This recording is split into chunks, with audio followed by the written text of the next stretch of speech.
Programme views and infuse سے خوش آمدید۔ سندھ کا پیرس کہلانے والا شہر شکارپور بہت سے تاریخی حوالوں سے انتہائی اہمیت کا حامل ہے، جس کی انفرادی پہچان کے کئی حوالے ہیں۔ پاکستان کے کئی تاریخی شہر وقت کی دھن میں اپنا اصلی چہرہ کھوتے جا رہے ہیں۔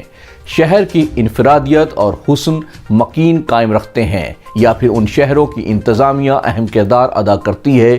جب شہروں کے اصل مکین آہستہ آہستہ رخصت ہونے لگتے ہیں تو قریبی گاؤں کے لوگ ان شہروں میں آ کر آباد ہو جاتے ہیں، لیکن ان شہروں کی قدامت میں آج بھی شاندار ماضی کی یادیں تازہ ہیں۔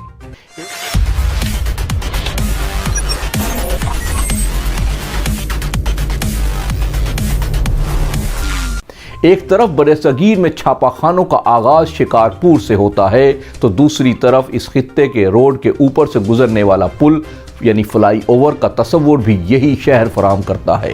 برصغیر پاک و ہند کی پہلی لیڈی ڈاکٹر سارا صدیقی بھی اسی شہر میں پیدا ہوئیں۔ یہ شہر کبھی بہت بڑا کاروباری مرکز ہوا کرتا تھا اور ایشیا سے لے کر دور دراز ملکوں تک دوسرا کوئی ایسا بڑا مرکز نہ تھا۔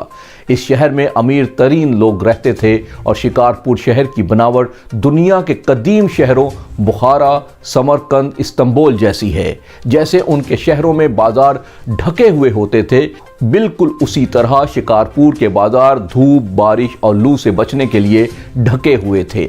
پاکستان ہندوستان کا سب سے طویل ڈھکا ہوا بازار کورڈ مارکیٹ شکارپور ہی کو مانا جاتا ہے، جسے سندھی زبان میں ڈھک بازار کہا جاتا ہے۔ شکارپور کی قدیم عمارتوں کی تعمیرات، آرکیٹیکچر کے نادر نمونے اور ان پر لکڑی کے گیلریوں اور کھڑکی دروازوں کے کام کی نظیر اس خطے میں اس شہر کے علاوہ کہیں اور نہیں ملتی۔ ان قدیم شہروں کی طرح یہاں بھی زبردست قلعہ تھا، جس کے 8 شاہی دروازے تھے اور جن پر سر شام بڑے تالے لگ جاتے تھے۔ شکارپور دنیا کے ان چند شہروں میں سے ہے جہاں فصیل شہر کو عبور کر کے اس شہر میں داخل ہونے والے 7 دروازے اور ایک کھڑکی کا نام اب بھی ان علاقوں سے منسوب ہے جن جگہوں پر ماضی میں یہ دروازے ہوا کرتے تھے۔ اب ان دروازوں کا نام و نشان تک نہیں رہا، مگر ان تمام ابواب کے نام آج بھی شکارپور کے بچے بچے کو یاد ہیں۔ 400 سال پرانا یہ شہر تاریخی اہمیت کا حامل ہے۔ یہ شہر باغات، خوبصورت گلیوں، حویلیوں، لکھی در، شاہی باغ، سندھوا اور منفرد کھانوں اور سماجی رابطوں کی وجہ سے مشہور تھا۔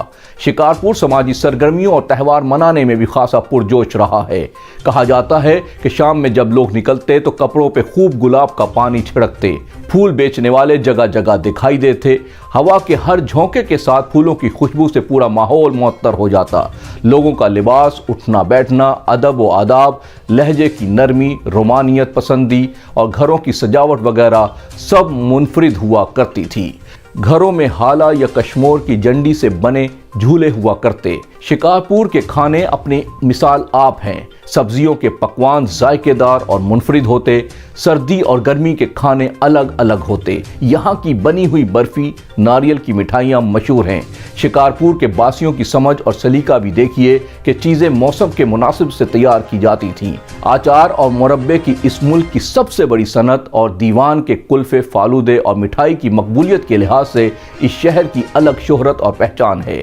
شکارپور میں شروع سے ہی عورتیں پڑھی لکھی اور سمجھدار ہوتی تھیں، حالانکہ اس زمانے میں عورتوں کو تعلیم دلوانا معیوب سمجھا جاتا تھا۔ تعلیم کے فروغ کے حوالے سے خان بہادر، قدردان خان اور شیخ صادق علی انصاری کے نام قابل تحسین ہیں، جنہوں نے سندھ میں تعلیم کو عام کرنے کے سلسلے میں بڑی جدوجہد کی۔ ڈاکٹر سارا صدیقی سندھ کی پہلی مسلم خاتون تھیں جو MBBS کرنے کے بعد مزید اعلیٰ تعلیم کے لیے بیرون ملک گئیں۔ مختلف شعبوں میں اپنی نمایاں خدمات انجام دینے والی شخصیات کے لحاظ سے بھی یہ شہر مشہور ہے۔ یہ شہر قدیم زمانے سے فن و فکر کا گہوارہ رہا ہے۔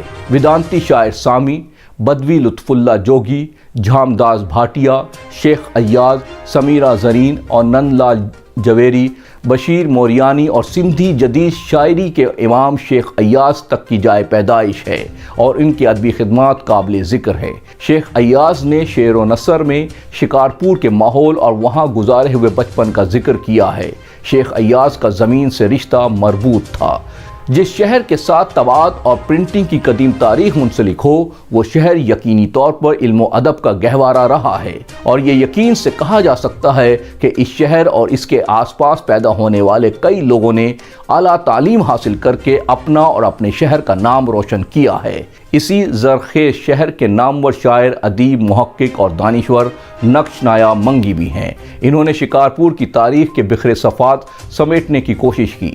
ان کی بیشتر کتابیں شکارپور کی تاریخ سے متعلق ہے، جن میں شکارپور ایک ابیاس یعنی شکارپور ایک مطالعہ، شکارپور صدین کھا یعنی شکارپور صدیوں سے، اسانجا ادیب اسانجا شاعر یعنی ہمارے ادیب ہمارے شاعر، شکارپور تاریخ جے آئینے میں یعنی شکارپور تاریخ کے آئینے میں شامل ہیں۔ شکارپور بھی سندھ کا ایسا شہر ہے جو ماضی کی تمام تر خوبصورت روایتوں کے ساتھ آج شکستہ حال ہے۔ یہ شہر 1617 میں داؤد پوتا نے تعمیر کیا تھا، اور سندھ میں سب سے پہلے داؤد پوتا کا امیر احمد آیا تھا، جس کا تعلق مکران سے تھا۔ وہ بلوچستان کے راستے سے سندھ میں داخل ہوا اور ٹھٹھا شہر میں رہائش اختیار کی، اور 1603 کی جنگ میں داؤد پوتا کو فتح حاصل ہوئی، اور انہوں نے اس کی کامیابی کی یاد قائم رکھنے کے لیے شکارپور شہر کی بنیاد رکھی۔ شہروں کی رونقیں بھی خالص مکینوں کی دم سے قائم رہتی ہیں۔ وہ مکین جو شہر کا مزاج سمجھتے ہیں، بہتر مستقبل کی تلاش میں اس شہر کے اصلی باسی رخصت ہوتے رہے۔ افسوس کہ تقسیم کے وقت اس شہر کے محلات و حویلیاں بے قدری کی نظر ہو گئیں۔ حکومت سندھ نے 1998 میں شکارپور کو تاریخی ورثہ قرار دیا۔ یونیسکو نے بھی شکارپور کی 1203 عمارتوں کو ثقافتی ورثہ قرار دیا۔ اس کے باوجود بھی اس ثقافتی ورثے کے 300 قدیم عمارتیں ختم ہو گئیں، اور ان کے نقش و نگار والے دروازے، کھڑکیاں اور کاشی کے قدیم نمونے نیلام ہو چکے ہیں۔ انسان کو اپنی مٹی کی مہک کے ساتھ روحانی رشتہ برقرار رکھنا چاہیے، اور اس عظیم تاریخی شہر کی عظمت کو برقرار رکھنے کی کوشش کرنی چاہیے، تاکہ وقت کی دھن میں یہ عظیم شہر اپنا اصلی چہرہ نہ کھو دیں۔ ہماری یہ کوشش اپنے ویورز کو آسان انداز میں معلومات دینے کے لیے ہے۔ اگر ہماری یہ معلوماتی کوشش پسند آئے تو لائک، سبسکرائب اور کمنٹ ضرور دیجیے گا۔ اپنا اور ارد گرد کے لوگوں کا بہت خیال رکھیے گا۔ اللہ نگہبان۔